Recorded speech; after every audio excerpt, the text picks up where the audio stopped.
Hi, what's your name? Bernardo Viasquez the third. How old are you? 5 years old. Very good. I'll ask you questions. Do Mercury and Venus have satellites? No, Why? it's still so very hot this because there's 0 moons. Okay. Planet that has large volcanoes. Mars. Very good. What planet rotates so fast? What planet rotates so fast? Jupiter. What planet has lots of storms? What of storms? Yeah.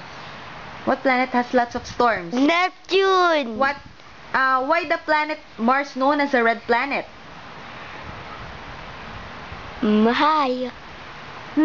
Why the planet Mars known as a red planet? Because from the iron outside. Very good, because of its iron oxide. What planet has the most beautiful ring? Saturn. Burning ball of fire. Sun. What planet has rover? Mars. What are the 4 terrestrial planets? Mercury, Venus, Earth, Mars. What is the nearest star to the Earth? Nearest star to Yeah. Sun. Very good. What planets have rings? Saturn. What planets have rings? Jupiter, Saturn, Uranus, and Neptune. What do you call the kind of clouds when it's gonna rain? Cumulonimbus. Say it properly. Cumulonimbus. Cumulonimbus. What is the brightest object in the sky? Brightest object in the sky? Yeah, what is the brightest object in the sky? Venus. Brightest object in the sky. Sun. Very good. What planet has thousands of volcanoes? Venus. What kind of eclipse happens at night?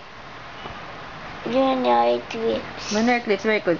What kind of eclipse happens at daytime?